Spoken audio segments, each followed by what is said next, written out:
L-intervista se tiġi mwassla lilkom minn Beauty Wisdom, Ejja Bet u Game Breaker.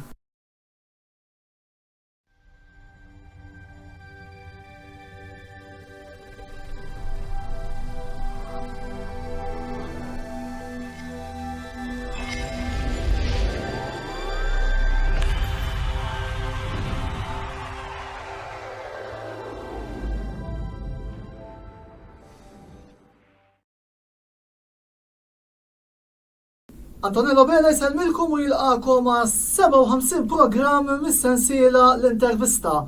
Sa fl-aħħar irnexxilna wkoll nirkupraw dan il-programm u kif qegħdin taraw illejla miegħi għandi l-unur li kollna magħna l-aġenda ta' Hamrun Spartans kif ukoll tat-Tim Nazzjonali Malti lura lejn snin 80 u snin 90 lil ħadd ħlief Raymond Vella magħruf ukoll bħala il-Mundu li nixtieq l-ewwel qed nagħti merħba u nirringrazzjah talli illejla jinsab fostna.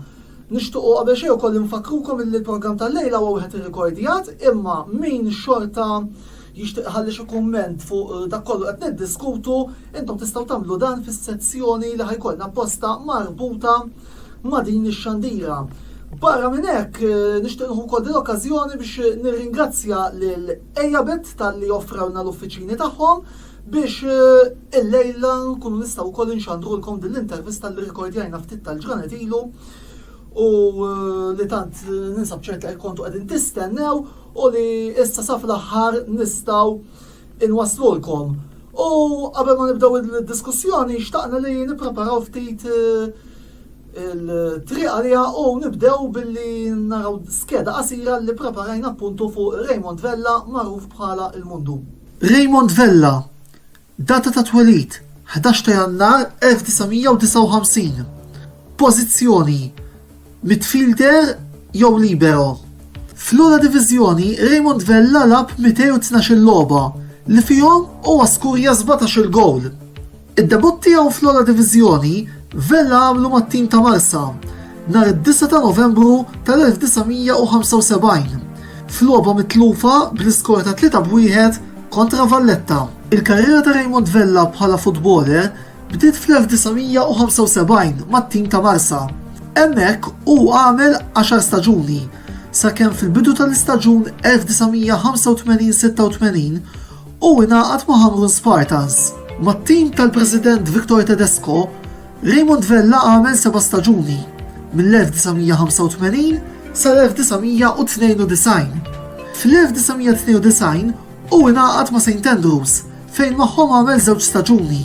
Fl-1994 it-tim ta' St Andrews u t-tim ta' Birkirkara ingħaqdu f'tim wieħed, Birkirkara Luxol, fejn magħhom Raymond Vella għamel l-aħħar sentejn tal-karriera tiegħu bejn l-1994 u l-1996. Mat-Tim Nazzjonali Malti, Raymond Vella lab 67 logħba. Bid-debut ikun f'telfa ta' 4-0 kontra l-Iżvezja barra minn Stutzna fit-23 ta' Mejju tal-1984. Din il-logħba kienet valida għal rounds ta' kwalifikazzjoni għat-Tazza tad-Dinja Messiku 86.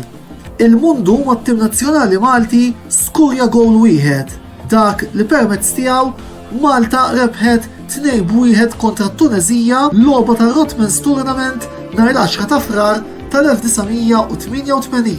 Fost l-unuri prinċipali mirbuħa minn Raymond Vella li kienu kollha ma' Hamrun Spartans insibu dawn: 3 darbiet il-Kampjonat Premier fl-istaġuni 86-87, 87-88 u 90-91, 4 darbiet l-FA Trophy fl-istaġuni 86-87, 87-88, 88-89 u 91-92, 5 darbiet is-Super Cup fl-snin 87, 88, 89, 91 u 92, 3 darbiet il-Euro Cup fl-snin 85, 88 u 91 u darbtej il-Footballer of the Year li Vella rebaħ fl-1987 u 1991. Mela, wara li rajna din l-iskeda, Raymond, insellimlek? Grazzi l-istija. Sa fl-aħħar qegħdin niltaqgħu hawnhekk wara diversi problemi tekniċi li kellna, imma Ejja ħalli nħarsu naqra il-qoddim huwa wkoll qabel xejn unur kbir li l-Kamra Sportiva qed ikollha ex-plejer ta' dal-kalibru illi qiegħed jingħaqad magħna, imma ejja ħalli mmorru naqra lura lejn il-bidu tal-karriera tiegħek. X'waslek biex tibda tilab f'nofs il-ground? Kien hemm xi plejer jew xi coach li forsi jispirak li tagħmel dan? Naħseb bla dubju ta' xejn, naħseb kien Tony Rocco. Meta kont żgħir konna nagħbu fit-triqat u darba kien ġie qalli biex li kien seħħ għat-tim jekk li xi ħajja nidħol miegħu u ovvjament tatlu ieħor. Minn dik inallaw bqajt dejjem taħt il-gwida tiegħu.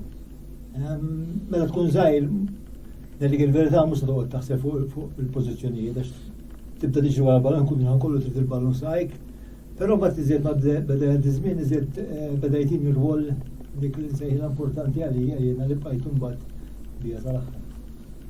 Jiġifieri il-mertu illi bdejtilha f'nofs il-ground nistgħu Tony Rocco, eżatt. Mbagħad bqajt fiċ-ċentru ma il-mertu prinċipali naħseb Tony Rocco. Ta' 16-il sena mbagħad iddebuttajt mat-tim ta' pajjiżek il-Marsa fejn għamilt 9 snin tilab bejn l-ewwel u t-tieni diviżjoni ta' dak iż-żmien li llum huma l-BOV Premier u l-Kampjonat Challenge League. Fejn anki bdejt tiġi notat minn diversi timijiet kbar lokali. X'tista' tgħidilna fuq il-perjodu li qattajt mat-tim ta' Marsa u kemm kienet ibsa? Sew għalik kif ukoll għall-klabb li kellek dak iż-żmien biex jirreżistu għall pressjoni li t-timijiet il-kbar kienu qegħdin jagħmlu biex jakkwistaw is-servizz tiegħek. Ħaġa mal-Marsa, x'nexxar ikun Marsa, irbaħna naħseb li nkunu aħna konna fil-minors. Taħt il-gwida wkoll l-istess ta' Tony Rocco. Għax imbagħad wara 16 bqajna ma' Tony Rocco. Dak iż-żminijiet kienu diffiċli. Il-futbol dak iż-żmien kien diffiċli ħafna bħal-ballum. Għandek ħafna kien hemm ħafna biża' players mhux tranquilli jilagħbu, għardejjem dik il-biża' li ħajġu msawta. Imma mbagħad ma' żminijiet l-affarijiet bdew jinbidlu. Il-Marsa bħala tim aħna konna dejjem mhux konsistenti, daqqa nkunu fil-first dak iż-żmien u daqqa niżlu second. Ġifieri konna nagħmlu sentejn first u forsi nagħmlu sentejn oħra second. Jew klabb nistgħu nsejħulu hekk. Eżatt, konna nitilgħu niżlu. Allura mbagħad l-interess jisu beda innaqqas. Għandna kont ma ġew kienu l-ħibs, kont tlajt raħaġi niftakar kont kienu kelmu l-ħibs, u mbagħad kont qed nirranġa mal-Furjana kien hemm is-Surreġi Alla jaħfillu Ħoland. Però mbagħad dak id-żmien kienu waqgħu il-Furjana. Darba minnhom mbagħad labna kontra il-Belt, niftakar il-semifinal, quarter-final ta' trofi, fejn konna qlajnihom, u kienu studnu nħamru wara l-logħba biex immorru l-klabb. U hemmhekk fejn ġejt informat li l-ħamru kienu interessati bija. Qabel ma mmorru fuq il-domanda relatata ma' dan it-trasferiment. Inti wkoll labt f'diversi grounds dak il-perjodu, l-aħħar żmien tal-istadium u anki labt fil-Marsa Sports Ground ukoll fl-Istadium Nazzjonali ta' Ali. Li kan nisaqsik li ma kienet l-isbaħ logħba li labt mat-tim tal-Marsa u l-iktar logħba fil-li forsi tixtieq tinsa minn dawk id-9 snin li għamilt magħhom. Mal-Marsa? Ija, għalissa fuq il-perjodu tal-Marsa ħanejdu. Mal-Marsa ma nistax ngħid li kelli logħba partikolari, però li meta konna nitilgħu dejjem kien xi ħaġa ta' suċċess u ħanitek biex li titlgħu minn diviżjoni għall-ogħla diviżjoni. Nista' ngħidlek ukoll ma nafx ma niftakarx li kien hemm xi logħba diżappuntanti nista' ngħid qatt ma xtaqt niġġad dik il-logħba. Però nistgħu ngħidu hekk li kien bilanċ pożittiv. Pożittiv, ovvjament, u għalija kien pożittiv ħafna, u niftakar ta' 16 tħalt kontra l-Belt. Ġifieri u niftakar qatt ma ninsija kien hemm il-Maxi tal-Belt fl-aħħar ġieħed li bidej għalli proset żgħir għalli ferrapik. Ġifieri dak għamil li kuraġġ kbir għax jiena l-Maxi kien wieħed mill-plejers li konna mmira wkoll dak iż-żminijiet. U speċi rabbilek kuraġġ. Ma mbagħad Għajt ġifiri għamil ċis 3 snin l-stadium, l-gżira, fejn l-atmosfera kienet ċaġa izbaħ minn tal-lum, għanidek, l-gżira x'kien ground maluq. Tista' tarrakkontalna xi ħaġa fuq din l-atmosfera? L-atmosfera xil-ground peress li kien żgħir, l-nies dejjem miegħek, fimt mhux bħallhom, illum għandek il-ground ta' għali kbir, allura għandek jinnaf kemm jeżgħar 17,000 siti tikollok 2,000 ruħ ġifieri mhux biżejjed għalina, fimt? Anka bħala motivazzjoni. Hemmhekk kien jiena ngħid għalija hemmhekk l-gżira kien aħjar bħala atmosfera. Il-ground ma kienx tajjeb, ovvjament għax kien żgħażagħru. Imbagħad libna ta' għali dak iż-żminijiet fil-bidu ma tantx kien ikun tajjeb il-ground għax kien jgħid speċis il-ħaxix, ġifieri biex tikkontrolla balun kien daqsxejn diffiċli wkoll. Imma mbagħad beżbinijiet u mbagħad meta rrunivat l-MFA il-ground sar ħaxix tajjeb u mbagħad hemmhekk kienet storja differenti. Ninsabu issa fl-1985 u sa fl-aħħar ġejt trasferut minn tantimijiet li mar rivali tal-Marsa, Hamrun Spartans. Nibdaw minn hawn x'tiftakar minn da trasferiment? Niftakar kienu għamlu laqam il-Marsa sejħa l-partitari biex jaraw jekk jħallu nix nitlaq jew le, imma l-ħamru. Kont preżenti jien ukoll. Fil-fatt kienu qablu li jħalluni li naqgħod ma' ħamru. Dak iż-żminijiet nixtieq nirringrazzja lis-support għax bid-deċiżjoni li ħadu ma qagħdux ħarsu lejn il-klabb, imma ħarsu lejn l-interessi tiegħek u x-futur tiegħek. U inti min-naħa tiegħek, sibtek komdu li bniedem mill-Marsa, eventwalment kellek tpartat l-aħmar u l-blu tat-tim ta' pajjiżek ma l-aħmar u l-iswed tar-rivali u ġirien? Ifhem, meta tukku saqsejti li meta kelli 12 sena kont ilek diffiċli. Però ma żmiet imbagħad iż-żmiet jinbidlu. Kif qed ngħidlek aħna ma bqajniex konsistenti dejjem nitraw ninżlu u r-rivalità jisa bdiet batti ftit. Allura naħseb kienet dik kif taqbad tgħid Motivazzjoni li mmur mal-ħamru. U anke naħseb il-fatt li l-inċentiva li kont se tmur ma' wieħed mill-aqwa timijiet, jekk mhux l-aqwa tim li kien hemm f'Malta. Kienu għadhom kemm ħadu li kien il-ħamrun l-ewwel sena. Meta mort jien kien hemm kull Skoċċiż ma' Cleveland. Għal-bidu bdejt inħossla xejn diffiċli għax konna trenjaw is-sibt ukoll, kien iżilna s-sibt ukoll. Fejn kontu titrenjaw dak iż-żmien?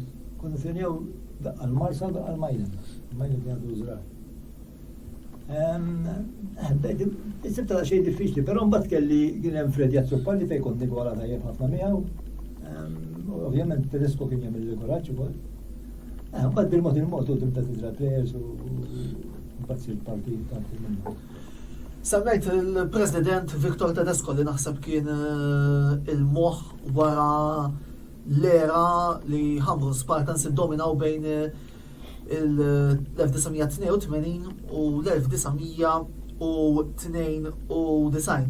X'tiftakar fuq il-President Tedesco? Tedesco naħseb kien President intelligenti ħanejtek.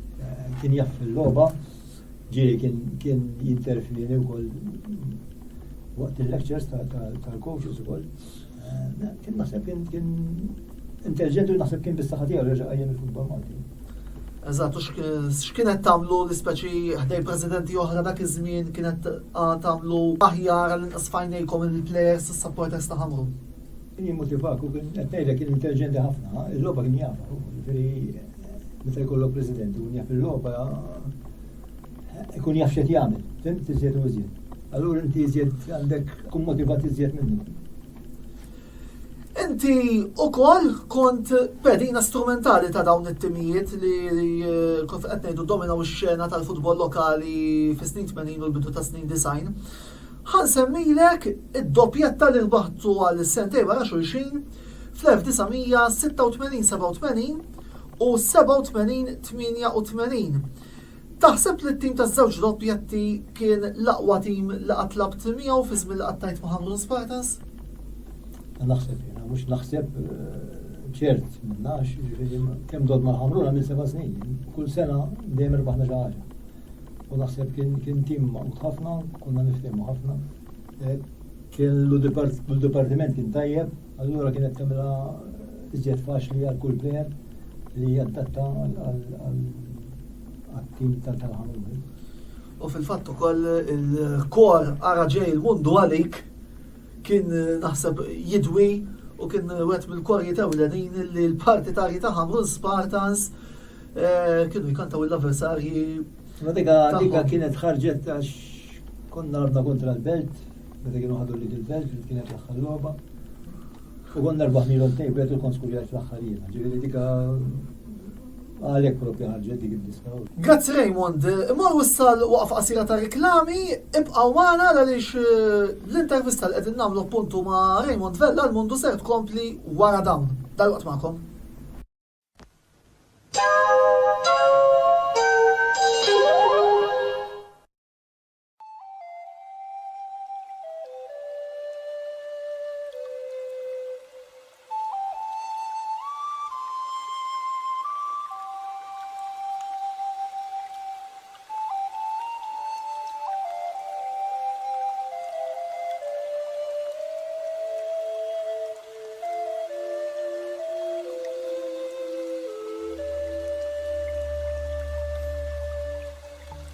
Beauty Wisdom tal-Fgura għall-aħjar prodotti u servizzi ta' sbuħija. Żuru wkoll Nails by Xarawna fl-istess stabbiliment għall-aħjar servizz ta' trattament ta' dwiefer.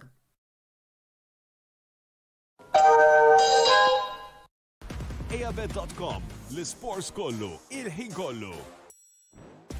Premier League Malti. Premier League Ingliż. Serie A Taljan. L-isports kollu, il-ħin kollu. Ejabet.com, idħol magħna issa. Welcome bonus ta' €30. Termini u kundizzjonijiet japplikaw. Always play responsibly. Tiftakru għal-famjuża Amiga 500 u l-ħin li nkollna nqattaw fuqha lura lejn is-snin 80 u snin 90? Issa reġa' ċans li nġeddu l-memorji ta' meta konna tfal permezz tal-konsol A500 Mini li Game Breaker għandu disponibbli għal prezz ta' €125. F'din il-konsol se nsibu diversi lob bħal Kick-Off 2, Battle Chess, Pinball Dreams u oħrajn li jiffurmaw parti minn 25 logħba li żgur se jgħinuk iġġedded il-memorji ta' żminijiet ferm differenti mill-li qed ngħixu llum. Mela x'qed tistennew ħbib tiegħi? Ħaffu morru għand Game Breaker u ixtru l-A500 Mini Console, il-logħba li ser toħodna lura f'passat memorabbli ta' żminijiet li ma jintasew qatt. Game Breaker, l-aqwa logħob tal-PlayStation, Xbox u Switch.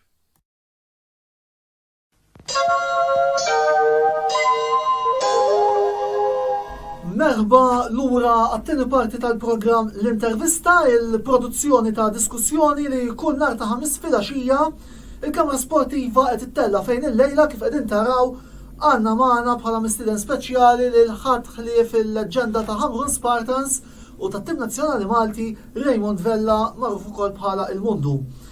Infakrukom li jekk tridu tgħaddu xi kummenti fuq dak kollu l-lejla din niddiskutu, intom tistgħu tagħmlu dan fis-sezzjoni li għandna apposta marbuta ma' din ix-xandira tagħna. Nfakkarkom ukoll li l-programm tal-lejla qiegħed jiġi rrekordjat mill-uffiċini ta' Ejabet għaldaqstant nirringrazzjawhom talli ukoll oġobhom jagħtuna ftit daqqatit ukoll biex intellaw dina l-intervista esklusiva. Nibdew s-sattini parti Raymond. U nixtieq li nduru ftit issa fuq l-esperjenza tiegħek mat-Tim Nazzjonali Malti fejn inti kont wieħed minn dawk il-plejers illi iffurmajt parti mit-timijiet Maltin illi f'dak il-perjodu kienu iġibu diversi wirjiet rispettabbli kontra anke timijiet li kienu ferm akbar minna, pereżempju mal-Ġermanja jew mal-Italja kien fuq l-Italja sen għandna domanda apparti.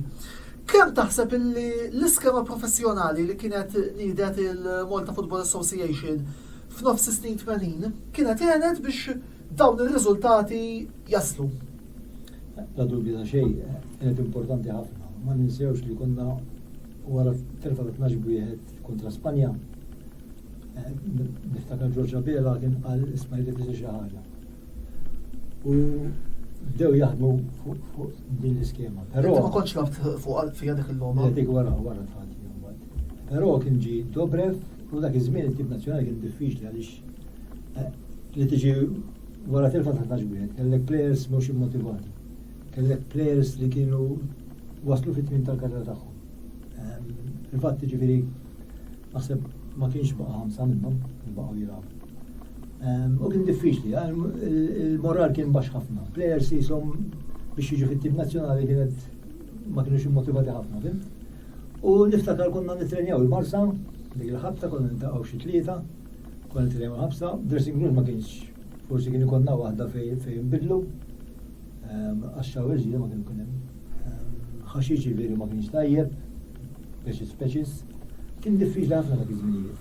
Niftakar Dobrev kien isejjaħ il-players hekk ikun hemm xi ħadd jgħidlu isma' jgħidlu hemm player fil-4 division tajjeb mur jarah, kien imur jarah. Għax tant kien għawaċ għal-players li tibni xi ħaġa, tibni din. U l-iskema għenet. L-iskema wara ftit wara li seħħet l-iskema għenet biex il-players jkunu trenjati iżjed, jkunu motivati iżjed. Kien hemm ħaġa li l-iżjed ħaġa li kienet indejqna rispett ta' timijiet barranin. Ma kienx rispett minn għandhom. Dana jkunu ħajrabu kontra ma dejlek daw ħammorru biex nagħmlu training session fuq. Ġifieri kienet ukoll daqsxejn jibsa, għasa kemm ġibna l-konfidenza kienet daqsxejn diffiċli ħafna. Però mbagħad it-tim beda iżjed jiffunzjona, kien hemm dedikazzjoni kbira, kemm kooperazzjoni minn ħadd l-mifej, minn tal-fabriki fejn konna naħdmu aħna qabel kienet bdejna bl-iskema semi-professjonali, għax imbagħad li mbagħad professjonali. Li daw kollha kienu punti importanti. Mbagħad meta ġietna meta seħħ l-iskema nazzjonali, mbagħad saħansita konna noqogħdu ġieli konna noqogħdu taqali wkoll, konna nitrenjaw nmorru fil-għodu, nitrenjaw fil-għodu, niddu l-lunch, mbagħad fil-għaxija nerġgħu nitrenjaw. Ġifieri kien żmien tajjeb ħafna biex it-tim jirkupra minn dik id-daqqa li kien ħadd. Mbagħad ġifieri ma' żmienijiet il-coaches bdew jinbidlu xorta baqgħu jżommu l-istess players li kien Dobrev kien sejjaħ fil-bidunet. Ġifieri naħseb jiena l-iskema għenet ħafna. U jiena ħansemmilek logħba bħal qed tiġini f'rasi, il-famuża logħba Malta-Ġermanja tal-Punent tas-16 ta' Diċembru 84 meta Malta kienet irnexxiela iż-żomm kważi l-Ġermanja, l-iskor ta' 3-2 biss kien hemm ħafna rapporti pożittivi fuq dak it-tim. Żgur, naħseb dik kienet naħseb iżjed darba li qatt rajt nista' għali jiena. Naħseb kien hemm fuq 35,000. Żgur, ma kienx hemm fejn nies iżjed għax bdew jidraw fuq il-ġnut mill-għalieb. Kienet logħba tajba għax li tiriżdhom il-Ġermanja ta' 2 ma kienx faċli u konna b'xejn minn fuq. U lajna l-gow konna xi ġiex minuti għalija qabel safar l-ewwel ħaf. Ġabu nadru u jebu wieħed. Però mbagħad ħriġna mit-tieni ħaf. Għamlu ġifieri perjodu li kollu fuqna, Ġermanja. Konna kida wieħed u mbagħad ġejna skurejna fl-aħħar 5 minuti. Għaliex wieħed. Kienet logħba tajba, logħba li ma timtensix. U trid tqisu wkoll il-kwalità ta' players li kien hemm Rummenigge dak iż-żmien kien mal-Inter, Briegel dak iż-żmien kien mal-Verona li rabħu l-kampjonat. Kien hemm players tajba. U laqgħet bdejna nsemmu naqra it-tim nazzjonali Malta, ħalli mmur ftit lil minn dak li konna skedajna. It-tim nazzjonali bħalissa kif qiegħed tarah? Naħseb bħalissa il-coach qed jagħmel ħafna naħseb affarijiet tajbin ħafna. Taħt manġa naraw players jilagħbu bil-ballun, players konfidenti, u naħseb li żied ħaġa importanti l-konfidenza fil-players. Players li mhux qed jarmu l-ballun, qed ikunu avventurużi, iżjed mis-soltu ħanejtek. Naħseb li jonqosna aħna jien ngħid dejjem, naħseb li jonqosna aħna il-fiżika. Fiżika mbagħadu daqsxejn. U kelli ċans nisma' l-manġa wkoll qal fuq il problema li t-tim nazzjonali ibati ħafna mill-fiżika.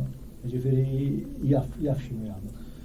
U issa fis-sajf ħanqejdu hekk se jkollna dal-grupp tal-UEFA Nations League fejn se nkunu qed nilagħbu ma' Ċipru u mal-Estonja. Temmen li forsi din id-darba se tkun id-darba li sa fl-aħħar naraw it-tim nazzjonali Malti jirbaħ xi ħaġa. Ifhem ma tistax tgħid. Il-tim nazzjonali dejjem jikkonsisti fuq il-ġurnata ta' dik il-nhar li jkun sejjem fil-Ewropa. Jekk ikollok 10 plejers minn 11 qed jilagħbu tajjeb naħseb kapaċi. Iva, kapaċi. Però aħna ma tantx nistgħu niffoljaw li konna plejers qed jilagħbu ħażin. Għax mbagħad tkun it-tlabba daw it-timijiet jibdew jaħsbu dak il-ħażin li tkun qed tagħmel. Però hija nemmen li t-tim qiegħed jimpruvi, qiegħed titriq tajba.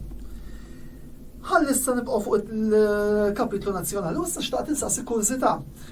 Inti labt fl-4 logħbiet li Malta labna kontra l-Italja. Id-darbtejn meta l-Azzurri kienu taħt Azeglio Viċini, fl-1986 meta konna tlifna 2-0 u fl-1987 meta konna tlifna 5-0 ġewwa Bergamo, u darbtejn oħra taħt is-suċċessur tiegħu Arrigo Sacchi fl-1992 dik il-logħba memorabbli li Malta tilfet bl-iskor ta' 2-1 u fl-1993 meta ġewwa Palermo l-Italja kienet rebħet 6-1. Ħanibdew minn hawn, x'memorji għandek ta' daw il-logħbiet? Memorji ħanejtek mhux meta titlef mhux memorji sbieħ. Però meta tkun qed tilab ma' daw it-timijiet, il-kalibru ta' daw it-timijiet, naħseb għalina kienet tkun diffiċli. Però meta tqis li tiġi 2-1 mat-Taljani, titlef mat-Taljani 2-1, naħseb hija xi ħaġa li tibqa' tiftakru. Għalkemm il-logħbiet l-oħra tlifna bi skor 6-1 mhux skor sabiħ ħafna. Eżatt. Però inti dejjem tipprova tagħmel mill-aħjar. U naħseb jiena it-Taljani dejjem it-Taljani. Kienu tajbin, kienu żminijiet tajbin ħafna l-jom dak iż-żminijiet, jiġifieri ma kunux qed nilagħbu ma' timijiet baxxi u meta nilagħbu aħna dejjem konna nilagħbu gruppi, pereżempju l-Ġermanja, Italja, Portugal, Ċekoslovakja, ma konniex konna timijiet żgħar. Eżatt. Jiġifieri dejjem timijiet ta' kalibru kbir. U minn dak li kont qed tara fil-ground, kont temmen li l-Azzurri kienu kapaċi jaslu għas-suċċessi li eventwalment kisbu meta spiċċaw it-tazzi tad-dinja tal-1990 fit-tielet post u mbagħad bil-grupp ta' Sacchi saħansitra bħala finalisti tal-lifa? Naħseb il-risposta tiġi waħda jeniba, biex tasal dawk il-pożizzjonijiet tista' d-dinja ma rridx ikollok tim. Irid ikollok tim verament b'saħħtu biex tasal sehem. Jiġifieri nemmen li kienu kapaċi. Fl-1992 mbagħad inti mort ma' St. Andrews fejn minn plejer ta' nofs il-ground ittrasformajt ruħek bħala libero. X'waslek biex tibda l-irwol? Ma naħsibx li kienet mal-Luxor li bdilt ir-rol. Naħseb il-rol bdilta kien hemm Johnny Buttigieg kien imweġġa tin-nazzjonali, kien hemm Hayes. U kien għajjed li għall-isma' li ħantellak mal-Under 21 kienu se jilagħbu mat-Taljani tal-Under 21. Għalli ħan nipprovak pożizzjoni ta' liber. U fil-fatt hekk ġara, fil-fatt kont lejn l-Italja u bdejt nilgħab libero. Dik lagħab libero. Kont mort tajjeb ħafna. Fil-fatt imbagħad meta ġejt lura kont labt it-turnament bħala libero kontra Norveġja li l-logħba tiegħi kienet. Imbagħad fil-fatt anke mal-ħamru spiċċajt nilgħab fuq wara libero, għamilt naħseb l-aħħar sentejn nilgħab libero. Jiġifieri mhux mal-Luxor mbagħad bdejt iżjed nofs il-jum mal-Luxor, bdejt iżjed nofs il-jum tal-Banzati imma. Sewwa, u li kellha labt f'diversi rolijiet li ma kien taħseb l-iktar rol li kont komdu fih. Iżjed rol, ifhem meta tkun dik il-ħabb ta' libero, iżjed inqas kollok x'tagħmel. U għandek il-ground taraħ kollu. Jiġifieri m'għandekx pes ġej ma' warajk. Però naħseb l-aħjar pożizzjoni kienet midfielder irtirat. Kont nkun wara l-midfields u wara l-attakkanti. U illum hemm xi plejer illi il-karatteristiċi tiegħu forsi jfakrek fih xi plejer lokali u plejer internazzjonali? Hemm tewma tajjeb. Tewma jogħġobni ħafna. Għandek il-dalli mar-bar issa kien mal-ħamruna hemm. Matthew Gollajmir naħseb jogħġobni wkoll. Naħseb hemm plejers naħseb ta' kalibru tajjeb. Mela, inti, però il-karriera tiegħek għamilta kollha tilab għaw Malta. Għat ma kellek xi tentazzjoni li tmur tilab barra bħalma kienu għamlu pereżempju Carmel Busuttil li l-ewwel mar l-Italja mal-Verbania u mbagħad mal-Genk jew Johnny Buttigieg li anki spiċċa ma' Brentford fl-Ingilterra. Darba kelli okkażjoni fejn konna tlajna l-Youths ta' Malta. Kenna turnament Irlanda, Russja. U kien hemm Irlandiżi u saqsew l-għalleja fil-Ronjetta, x'kien tela coach magħna. U saqsew fuq għalulu biex jekk nix interessat li mmur inkompli nisallem l-iskola u nkompli l-karriera tiegħek bħala futbol. Ovvjament dak iż-żminijiet il-ħabta ta' meta rej xwierek kien tela hija pandjukasi ninsemmellek. Ommi xi nattira ġifieri mill-ewwel qadri insija. Però qatt ma mbagħad minn dak il-għallaw qatt ma kelli okkażjoni. Mela, biex nagħmlu proġa tal-lejla. Ħafna bilet ta' futbol lokali il-mondo huwa wieħed l-aqwa players laqgħat kellha ġewwa pajjiżna. Imma inti jemmel kollha. Ħoss li dan il-ħadd huwa minnu? Jiena dejjem ħallek l-opinjoni tan-nies ma ħobbx nagħti l-opinjoni fuq innifsi. Mhix persuna dik. Kulħadd għandu opinjoni differenti. Hawn min jgħidlek li din l-aħjar min jgħidlek li ma hix aħjar. Jiġifieri dik opinjoni tan-nies. Raymond, nixtieq li nirringrazzjak sew fismi u sew ukoll fisem it-tim kollu tal-Kamra Sportiva li bis-saħħa tiegħek għamilna wkoll dan il-programm tal-lejla u anke wkoll skoprejna naqra iżjed fuqek fuq il-karriera glorjuża tiegħek. Grazzi wkoll tmur l-assistent tal-produzzjoni Mark Xkembri li għeni biex nippreparaw id-domandi tal-lejla kif ukoll il-komplement tat-tim James Side, Daisy Tabone u Wayne Mikallef illi wkoll fil-ftit tagħhom taw naqra daqqatit biex ukoll nippreparaw l daw is-set ta' domandi. Grazzi wkoll tmur lill-sponsors tagħna li huma Beauty Wisdom u Game Breaker, kif ukoll grazzi speċjali tmur lil Ejabet tal-li ipprovdulna l-uffiċini tagħhom biex inkunu nistgħu wkoll nirrikordjaw din l-intervista.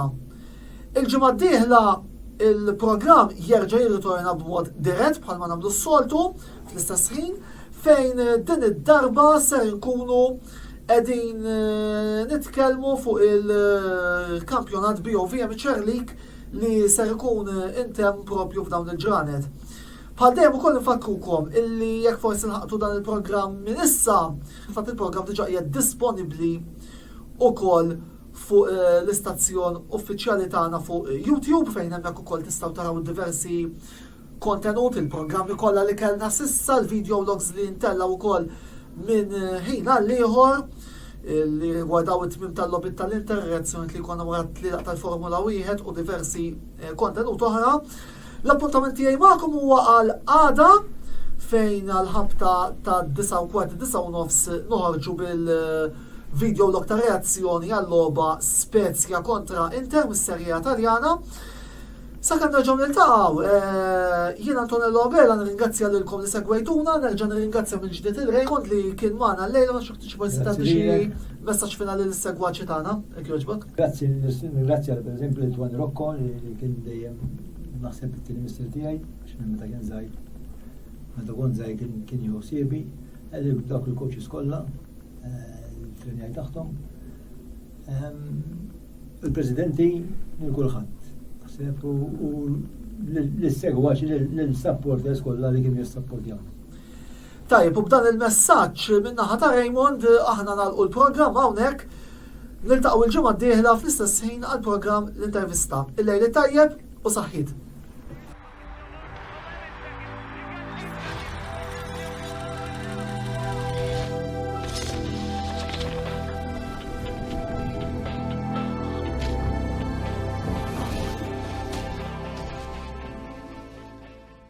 L-intervista ġiet imwassla lilkom minn Beauty Wisdom, Ejabet u Game Breaker.